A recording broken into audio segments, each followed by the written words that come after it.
하나님 말씀은 이어서 베드로 전서 1장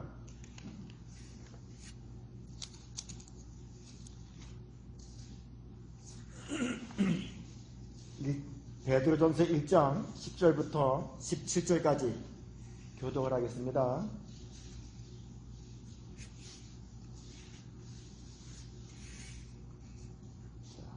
10절 제가 먼저 읽겠습니다. 이 구원에 대하여는 너에게 임할 은혜를 예언하던 선지자들이 연구하고 부지런히 살펴서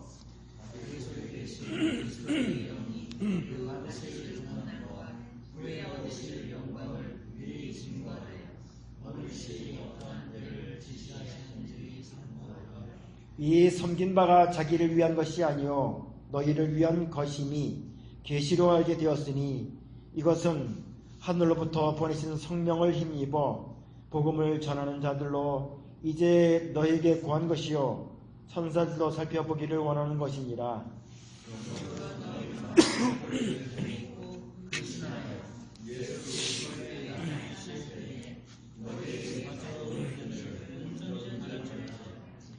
너희가 순종하는 자식처럼 이전 알지 못할 때에 줬던 너희 사역을 본삼지 말고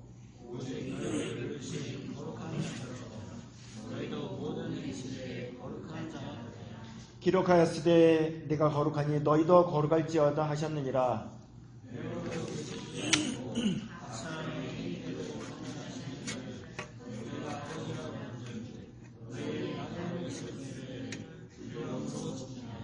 아멘. 베드로 전서는 전체적으로 흐르는 사상이 나그네 사상이라고 그랬어요. 우리 고온교회 성도들을 말하는 거죠. 우리가 한국에서 신앙생활을 했다 할지라도 거기도 우리가 영원히 살 곳은 못 돼요. 거기도 뭐 지금 대선 치르느라고 시끄럽고 게다가 지금 큰 불이 번져가지고 뭐 집도 뭐 300층 이상 탔고 사람도 죽었고 뭐 그렇다 하더라고요. 또 지구 저쪽에서는 전쟁이 났는데 이거 뭐 참 할 얘기는 저도 전쟁터 1년짜리 2번 갔다 왔어요. 전쟁터에. 할 말이 많지만은 세상은 그냥 그런 거예요. 우리는 이 땅에 나그네로 살고 있는 것을 우리가 잘 알고 나그네로 있으면은 아무래도 고난이 오지만은 소망 가운데 참으라 그러는 것입니다. 사실 저도 여기서 임시로 왔는데 벌써 떠났어야 할 형편인데 몸이 시원치 않아서 좀 더 뒤로 미뤄지게 됐는데 저도 나그네고 여러분도 나그네입니다.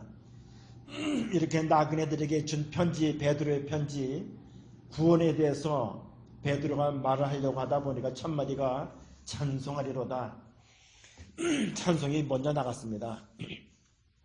자, 10절 본문에 들어와서 이 구원에 대하여는 너에게 임할 은혜를 예언하던 선지자들이 연구하고 부지런히 살펴서 지금 이제 베드로가 구원에 대해서 말씀을 계속 이어가는 것입니다. 이 구원에 대해서는 너희에게 임할 은혜를 예언하던 선지자들, 이제 수식어가 좀 길죠. 선지자들이 열심히 여러 세대를 거쳐서 연구하고 부지런히 살폈었다 그랬습니다. 자, 우리의 이 받은 구원에 대해서 여러 선지자들이 고민을 많이 했죠. 예를 들어서 노아 때 홍수가 났었을 때 노아는 이 방주를 짓느라고, 물론 방주 앞으로 홍수가 온다 하나님이 한 120년 전에 미리 말씀을 하셨고, 홍수는 새 아들을 낳은 다음부터 지었으니까 새 아들이 결혼해가지고 며느리를 본 다음부터 이 방주를 지었으니까 뭐 한 길어봐 한 70년 지었을 것 같아요. 그러면서 노아가 선지자로서 과연 구원이란 게 무엇일까? 방주 안에 있으면서도 우리가 비록 구원을 받았지만은 언젠가는 죽을 것인데 이 방주는 예수 그리스도를 상징하지 예수님이 언제 오실까 하고서는 열심히 연구를 했겠죠. 노아만 그런 것이 아니라 아브라함도 그랬었고 또 모세도 그랬었고 초대교회 성도들은 예수님께서 십자가 부활로 승천하심으로 우리의 구원이 완성하신 다음에 성령님까지 임하셨어요. 그때 사도들이 우리도 죽으면은 예수님같이 부활하는데 그 전에 우리가 다 천당 갈 것이다. 하지만은 과연 이 구원이 무엇일까? 열심히 연구를 했습니다. 물론 연구를 하면서 구약시대에는 오실 메시아를 기다렸고 우리들은 죽으면 천당 또 재림하실 예수님을 기다리고 있는 그러한 선지자들의 연구들이 부지런히 연구하고 살피면서 또 사모하면서 기다렸던 것입니다. 노아가 아니고 애굽에서 종살이 할 때 그 사람들도 역시 아마도 아브라함도 기억했을 것이고 노아도 기억했을 것입니다. 그래서 우리가 반드시 구원을 받을 것인데 그날이 언제인가 하면서 하나님의 언약하신 아브라함과 이삭과 야곱에게 언약하신 그 또 다른 선지자 예수님 보내주십시오. 모세 같은 지도자를 보내주세요. 기도를 간절히 했더니 모세가 때가 돼서 와가지고 인도했죠. 광야에서 쓰러져 죽으면서도 우리가 여기서 비록 쓰러져 죽지만은 우리가 천당 갈 것을 믿습니다. 또 장차 올 메시아를 믿습니다. 하면서 그런 고난 과정을 소망 가운데서 이겼습니다. 세상에서 공부를 많이 하는 똑똑한 사람들은 철학을 하죠. 옛날부터 철학. 여기 목이 괜히 꺾인 것 같은 느낌이 있어서 자꾸 이상해요. 그러니까 이해해 주시기 바래요. 이 세상 똑똑하다고 하는 사람이 수천 년 전서부터 인류 이래로부터 이 철학을 연구를 하는데 과연 인간의 근원은 어디인가? 인간은 과연 무엇이냐? 어디서 왔고 어디로 가느냐? 그 다음에 또 인생이란 삶이란 무엇이냐? 그것이 무엇이냐? 그것을 늘 연구하는 거예요. 그러나 해답이 없어요. 또 이 철학가들이 이 사람들이 몇천 년 동안 연구했던 것이 뭐냐면은 사람이 왜 착하게 살아야 하는가? 제가 몇 번 구원에 대해서 주일 예배 시간에 말을 했죠. 무엇을 어떤 착한 일을 하면은 영생을 얻을 줄 아는 사람들이 대부분이에요. 유대인들도 그렇고 세상 사람도 마찬가지예요. 무슨 선한 일, 착한 일을 하면은 영생을 얻을까? 철학가도 마찬가지입니다. 왜 사람이 착한 일을 해야 사는가? 그것을 늘 고민해서 살지. 사실은 그 똑똑한 사람들이 고민을 수대를 해서 연구하고 고민하고 수천 권의 책을 쓰고 해도 이 구원에는 다다를 수가 없어요. 도무지 구원을 다다를 수가 없어요. 그 이유가 이제 계속해서 나오는데 11절을 보겠습니다. 자기 속에 계신 그리스도의 영이 그 받으실 고난과 후에 얻으실 영광을 미리 증거하여 어느 시 어떠한 때를 지시하는지 상고하느라. 이게 말이 좀 긴데 여기서 이제 동사 이 11절 쭉 보면은 서술어가 긴데 자꾸 읽어보면은 이 주어가 누구고 마지막 서술어가 무엇인가 그걸 생각해 봐야 돼요. 이 주어는 선지자들이에요. 그러니까 선지자들이 죄송합니다. 선지자들이 자기 속에 계신 그리스도의 영이 그 받으실 권한과 후에 얻으실 영광을 미리 증거하여 어느 시 어느 때에 지시하시는지 상고했다. 그러니까 서술어는 상고했다는 말이죠. 선지자들이 상고를 했다. 무엇을 상고했느냐? 자기 속에 계신 그리스도의 영이 지금 나오는 그런 말이 좀 길지만은 뜻은 그런 거예요. 그러니까 구약시대의 선지자들이 이제 메시아, 구원 이것을 상고를 많이 했어요. 또 상고하면서 자기 속에 계신 영을 느낀 거예요. 영을. 누구의 영? 그리스도의 영.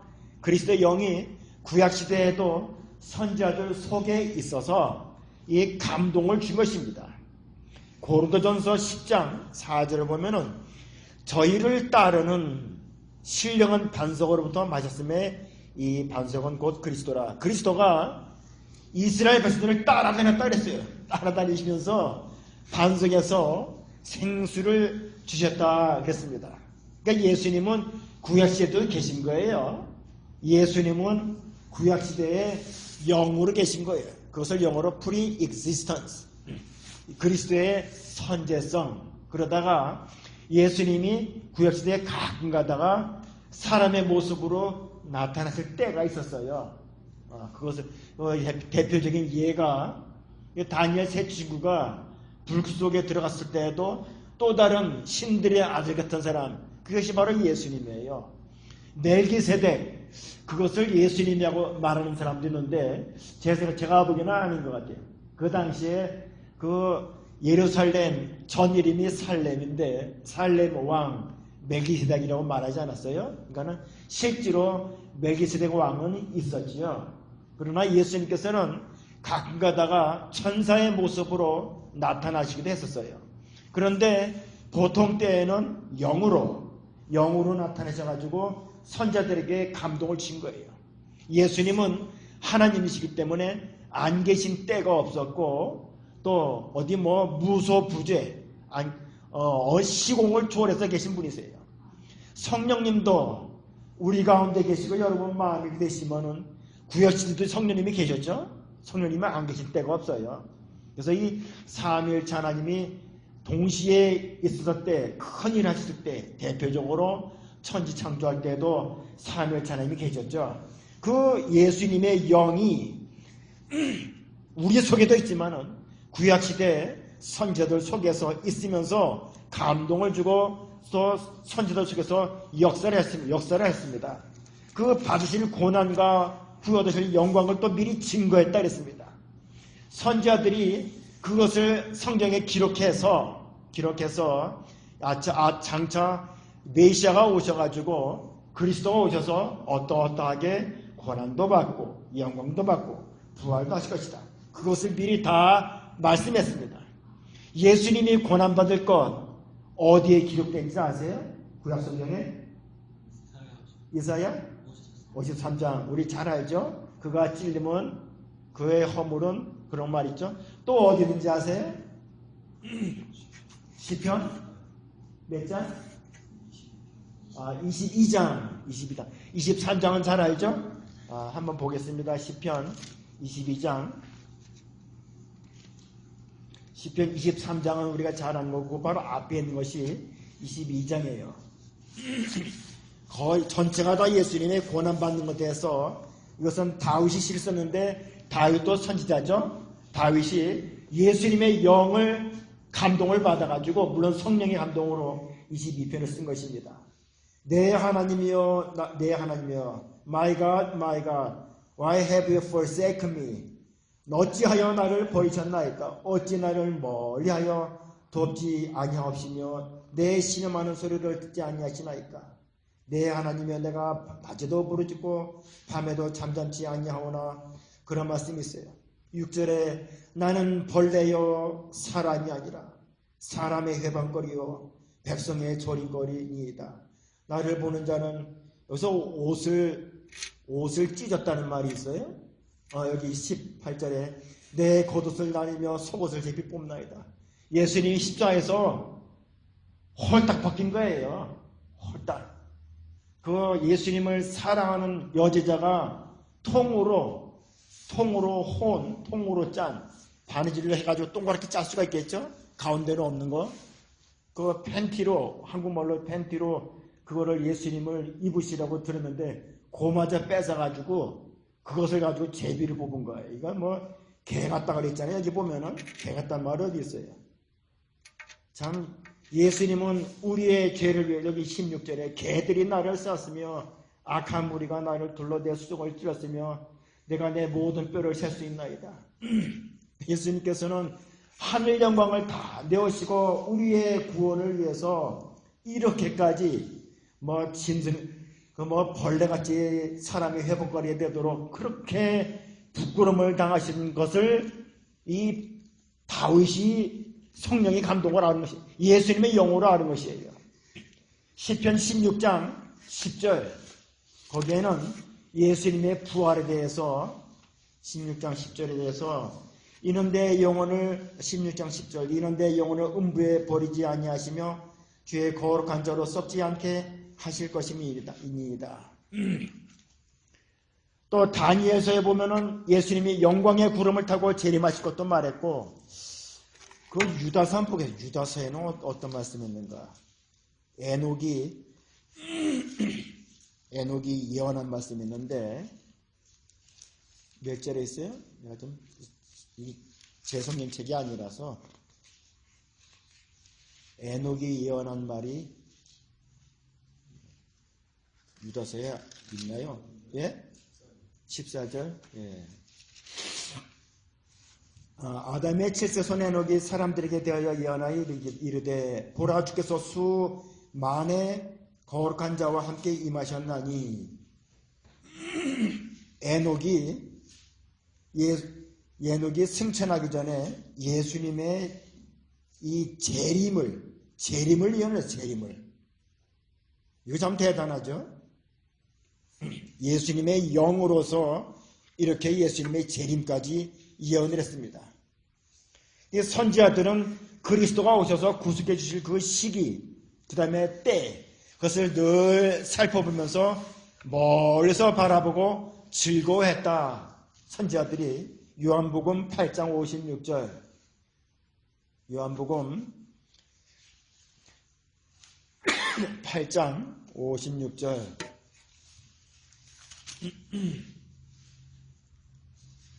너희 조상 아브라함은 나의 때에 볼 것을 즐거워하다가 보고 기뻐하였느니라. 자, 이 아브라함이 나그네 생활을 많이 했죠. 75세에 본토를 떠나서 가나안 땅에 들어왔어요. 나그네 생활한 것입니다.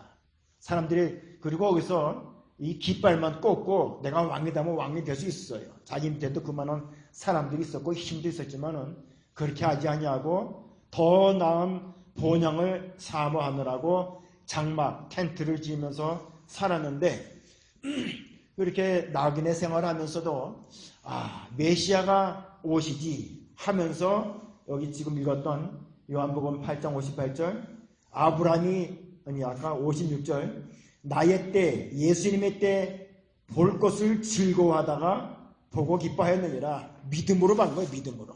그러니까 예수님이 언제 오시나 그러면서 입가에 미소가 지은 것입니다.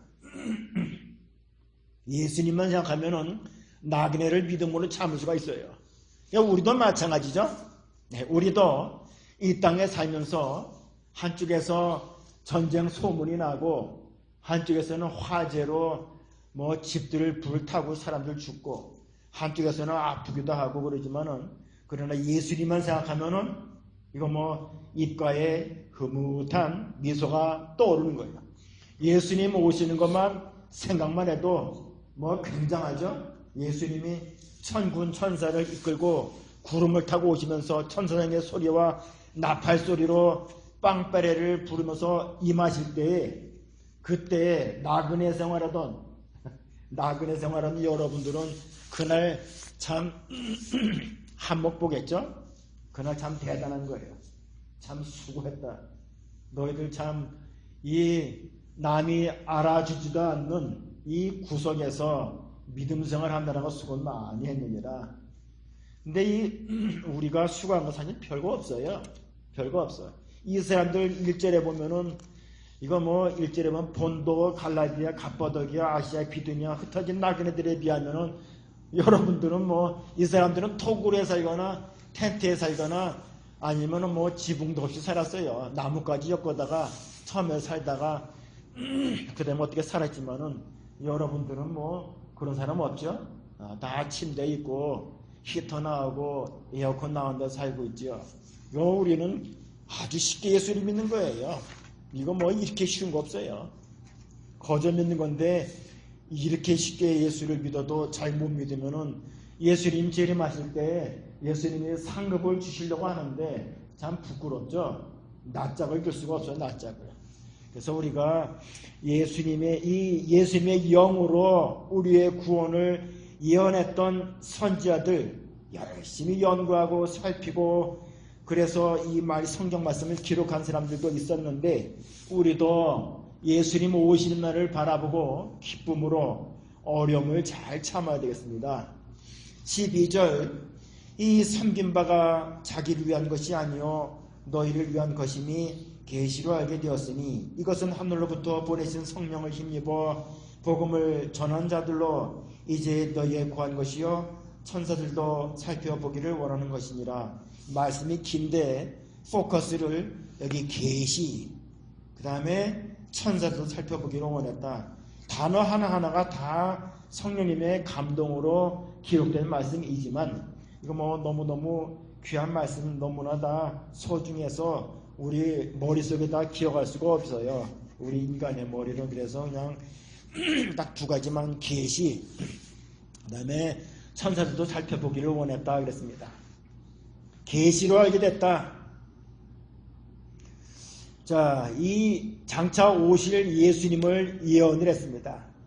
이 선자들이 예수님의 영으로서 연구하고 깨달은 말씀을 기록을 했는데 그것은 자기들을 위해서 기록한 것이 아니라 바로 이 자리에 온 여러분, 고온교회 성도들을 위해서 기록한 것이라 그랬습니다.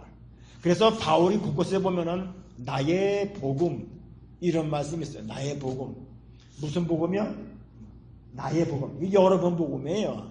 바울 입장에서는 자기 복음이고 오늘날에는 양주장님 복음이고 그 다음에 권사님 복음이지 남 얘기가 아니에요. 무슨 뭐 베드로의 복음이고 그거는 우리랑 좀 거리가 멀죠.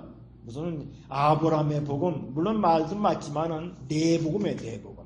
여러분을 위해서 선지자들이 계시로 이 복음을 기록한 것이다. 왜냐? 여러분들이 이 말세에 숫자가 많거나 적거나 많거나 그거에 관계없이 여러분들이 다 그리스도의 구속을 받았고 나 장차 그리스도의 나라에 들어갈 사람들이기 때문에 그런 것입니다. 그래서 고난이 와도 이거 다 이길 수가 있어요. 이길 수가 있어요. 계시로 알게 됐다. 이사야도 그 66장 긴 성경 말씀을 계시로 다 기록을 했고 바울도 모세도 아브라함도 계시를 받은 것입니다. 계시를 받아서 자기네가 연구해서 아는 거 아니에요. 연구한다고 되는 거 아니에요. 세상 사람들 머리 뚝뚝한 사람이 일생 연구해봐야 결국 그거예요. 인생이 뭐냐? 인간이 과연 무엇이냐? 왜 선한 일을 해야 되느냐?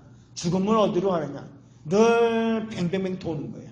거기서 훌륭한 말, 아름다운 말, 부드러운 말 많이 나오지만은 물론 그것도 훌륭하지만 그러나 거기서 결국 구원에는 이를 수가 없는데 우리 기독교는 계시로 우리가 여러분이 구원받을 길을 알게 된 것입니다. 사람의 노력으로 사람의 철학으로 구원을 알 수가 없어요. 또 인간의 고행으로도 알 수 없어요. 고행 가지고 되는 거 아니에요. 사람의 연구로 되는 거 아니에요. 제가 중학교를 동국대학교 사범대학 부속 중학교를 다녔어요. 동대부중 불교 재단에서 만든 학교. 거기서도 역시 똑같아. 참선을 강조하고 고행도 강조하고 자비 그런 거 강조하지만은 그거 가지고 되는 거 아니에요. 인간이 만든 종교는 거기서 빙빙 도는 거예요. 하지만은 기독교를 이 타 종교와 비교해서 기독교를 무슨 종교라 하면은 계시 종교라. 계시 종교. 하나님이 나타내서 말씀해 주신 거예요. 그러지 않고서는 인간이 구원을 알 수가 없고 인간이 하나님을 알 수가 없고 인간이 인간을 알 수가 없어요. 자, 개가 나는 개입니다. 알 수 있을까요? 모를까요? 모르죠? 알 수 없어요. 그 개가 사람같이 놀면은 한 대 주워박아야 돼. 그래야 자기가 개인 줄 알죠? 그것도 금방 또 잊어버려요. 닭이 나는 닭이다. 알 수 있을까요? 모를까요? 그건 몰라요. 사람이 아주 똑똑한 과학자들이 연구하고 노력을 해서 첨단 자동차, 자율 자동차를 만들었어요. 근데 이노마가 나는 자율 자동차야 알 수 있을까요? 모를까요? 알 수가 없어요. 이거는 기독교만 하는 거예요. 인간이 내가 인간이다. 하나님이 계시다. 구원이 어떻게 있다. 인간 계시를 받은 사람들만 알 수 있는 거예요. 계시를 통해서 아는 것이에요. 복음을 성령으로 알게 된 것이고 특별 계시로 알게 된 거예요. 계시에는 두 가지가 있다고 그러잖아요. 특별 계시가 있고 그다음에는 무슨 계시가 있어요? 일반 계시, 자연 계시 그런 게 있잖아요. 특별 계시가 대표적으로 뭐가 특별 계시죠? 성경 말씀이 특별 계시예요. 일반 계시는 태양이 뜨고 산천초목이 있고 그런 것을 통해서 하나님이 계신 것을 알 수 있었는데 지금은 사람들이 죄 때문에 알 수가 없죠. 봄, 여름, 가을, 겨울 사람이 늙는 것을 보고 하나님이 계시구나 알 수 있었는데 지금은 알 수가 없어요. 왜냐? 죄 때문에. 그래서 이 계시를 통해서 알게 되었다. 12절에 그랬습니다. 이 복음에 대해서 천사들도 그렇게 궁금했었습니다. 천사들. 우리가 천사하면은 무슨 만화 영화에서 나오는 이상한 요술방망이를 들고서는 여자 모습으로 나타나는 그런 것을 생각할 수가 있는데 그게 아니죠. 천사는 신부는꾼이에요. 하나님의 신부는꾼. 그래서 이거는 천사는 하나님이 아니에요. 신이 아니기 때문에 신부는꾼이기 때문에 전지전능하지가 않죠. 하나님이 알려주신 것만 알지 그 인간의 미래를 알 수가 없어요. 장차 우리가 어떻게 될지 알 수가 없어요. 자, 모세가 이스라엘 백성들을 데리고 나왔습니다. 앞에 홍해가 있어요. 자, 이스라엘 백성들은 이 모세를 원망을 했어요. 돌아가자고 나오는 거예요. 그때 천사 입장에서 홍해가 열릴 것을 알았을까 몰랐을까? 아마 몰랐을 것 같아요. 하나님이 알려주지 않는 한은 그건 몰랐을 것 같아요. 그러다가 하나님이 모세에게 이렇게 지시를 다 하신 거예요. 홍해가 열렸을 때 천사들이 봤을 때 우와 이거 참 대단하다. 우와 이럴 수가 있을까. 자, 광야길을 가다가 물이 없어가지고 원망을 하면서 모세에게 돌을 던지려고 하는 거예요. 자, 좀 있으면은 이제 우리는 성경을 통해서 알잖아요. 반석을 쳐서 거기서 생수가 터져 나와가지고 한 200만 명 넘는 사람들하고 짐승까지 그 물을 마시니까 얼마나 큰 물이 나왔을까. 이 병만한 그런 물이 그냥 뻥 터져가지고 나와야만이 200만 명이 마실 수가 있겠죠? 이거 좀 작아도 되려나. 자, 그 전까지 우리는 성경을 지금 알지만은 그 전까지는 천사들은 몰랐을 것이에요. 그 물이 터지는 순간에 천사들이 우와 대단하다 대단해. 자, 마찬가지로 예수님이 십자가를 지시고 천사들이 볼 때 하나님이 분명히 예수님을 통해서 인간의 구원을 완성하실 것인데 어떻게 예수님 돌아가시면 큰일 나는데 그러다가 돌아가신단 말이에요. 천사들이 아마 하늘에서 슬퍼했겠죠. 저는 하나님이 어쩝니까? 아마 그랬을 거예요. 천사들이. 그러다가 3일 만에 부활하시는 거예요. 천사들이 놀랐겠죠. 우와 이거 천사들이 이것을 볼 때 천사도 흠모하며 천사들이 흠모한다 그랬죠. 우리가 지금은 나그네 되어도 그건 몇 장했나요? 우리가 지금은 나그네 되어도 몇 장인가 보세요 한번. 거기 2절에 어떻게 되어 있어요? 한번 보세요. 2절 한번 읽어보세요. 여러분 찾아봐가지고.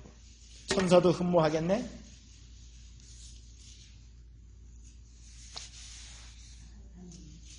우리가 지금은 나그네 되어 한번 보세요 한번. 뭐라 되어 있는가?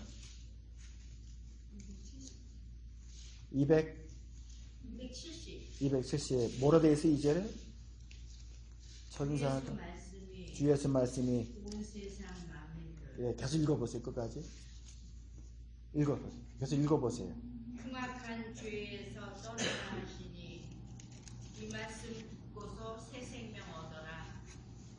이 기쁜 소식 전하지. 앞서 내가 딴 얘기 했나 지금? 아니 후렴에 주에게 부탁하시는 천사도 흠모하겠네. 예, 천사들도 이 참 살펴보기를 원하면서 우리가 받은 이 사명 흠모한다는 것입니다.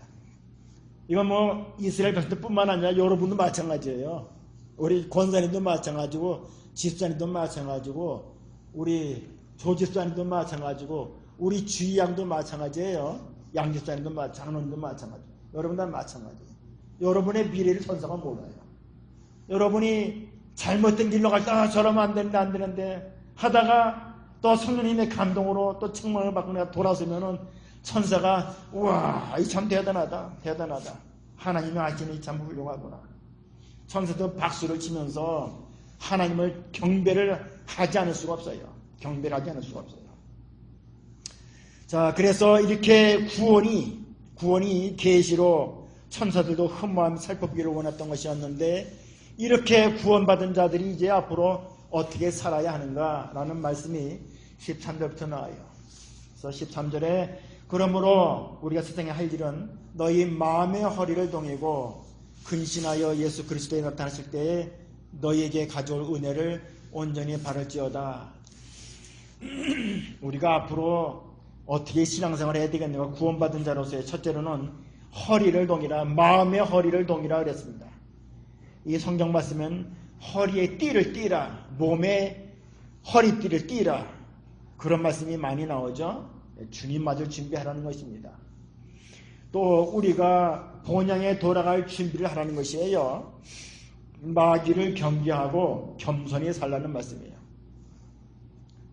우리 양 집사님은 김현범 목사님 뵀어요? 못 뵀어요? 그 전에는 안 나오시, 그게 안 나오, 기억이 안 나시는 거죠? 시골에.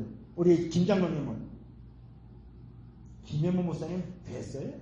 아마도 뵀겠지만 기억이 안 나시는 거예요. 어릴 때 예. 그 삼각산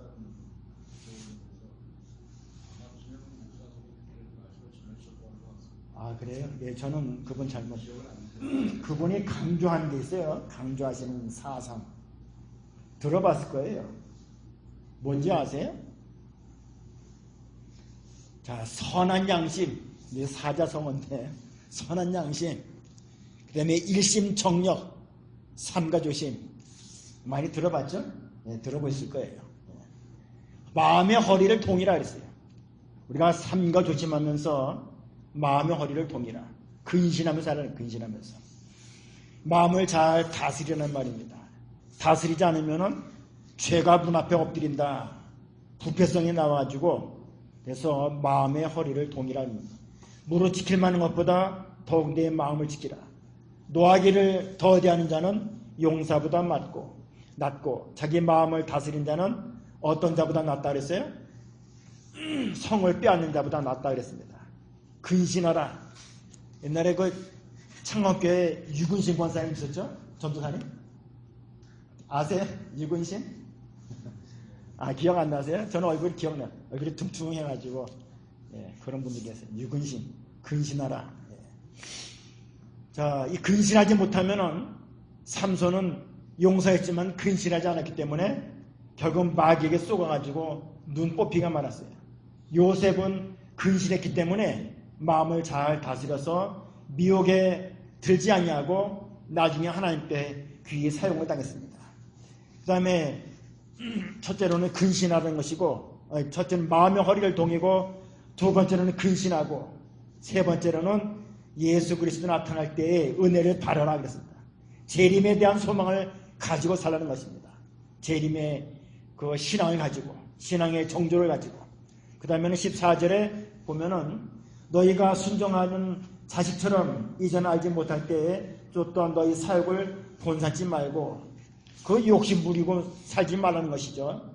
욕심 가지고 나게 되면은 하나님 말씀을 지킬 수가 없습니다. 그래서 이 욕심을 버리고 말씀을 따라가라는 말씀입니다. 그 다음에 15절에 오직 너희를 부르신 거룩한 자처럼 너희도 모든 행실에 거룩한 자가 되라. 다섯 번째로는 거룩한 신앙생활을 하라는 것입니다. 거룩한 삶. 이 교회에서 요즘 점점 많은 사람들이, 목사들이 이 교회에서 말씀을 증거할 때 어떻게 하면 행복에 대해서 행복한 삶을 살까, 거기다가 포커스를 둬가지고 말씀을 증거하는 경우가 참 많아요. 저도 그걸 봤어요. 이 요즘은 인터넷 설교를 많이 들을 수가 있으니까 설교의 포커스가 성도들의 이 행복에 대해서 증거를 많이 하는데 그건 잘못된 거예요. 그거는 성경에도 맞지 않고 그냥 교인들을, 사람을 끌려고 재미있는 말, 아름다운 말을 하는 거예요.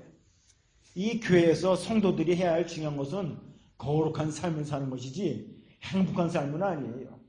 우리가 거룩한 삶을 살다 보면은 행복한 삶을 살 수도 있고 그렇지 않을 수도 있어요. 거지 나사로가 어떻게 행복하게 살았나요? 인간으로 볼 때는 완전히 망하지요. 그러나 거룩한 삶을 사느라고 허리가 다쳤든지 아니면 다리가 다쳐가지고 부잣집 대문 앞에서 음식물 쓰레기로 연명하다가 아브라함의 품에 안긴 거 아니겠어요? 우리들의 목적은 행복이 아니고 거룩한 삶이에요. 그래서 이 너희를 부르신 거룩한 자처럼 하나님이 거룩하니까 우리도 거룩한 삶을 살라는 말씀이죠. 그래서 우리들을 갖다가 우리들에게 하나님께서 별명을 지었는데 그 별명이 뭐예요? 성도. 성도란 말이 얼마나 귀한 말이에요. 무덤에 가면은 누구누구 장로, 누구누구 목사, 누구누구 권사 죽었다. 그 말보다도 성도라는 말이 더 좋은 거예요. 성도라는 말. 성도 누구누구 그게 좋은 거지 이 무슨 그거는 별 의미가 없어요. 성도. 거룩한 무리. 거룩할 성자 무리도자. 그래서 우리가 하나님도 거룩하니 우리들도 세상에 살면서 하나님의 거룩을 닮아가야 되겠죠. 그래서 16절에 기록하였을 때 내가 거룩하니 너희도 거룩할지어다. 마지막 6번째 구원받은 자로서 할 일은 17절 외모로 보시지 않고 각 사람 행위대로 판단하시는 자를 너희가 아버지라 부른즉 너희의 나그네로 있을 때 두려움으로 지내라. 자, 또 나그네 사상이 나왔습니다. 이 세상은 나그네와 같아서 우리가 다 본향 갈 사람들입니다. 천국 갈 사람이에요.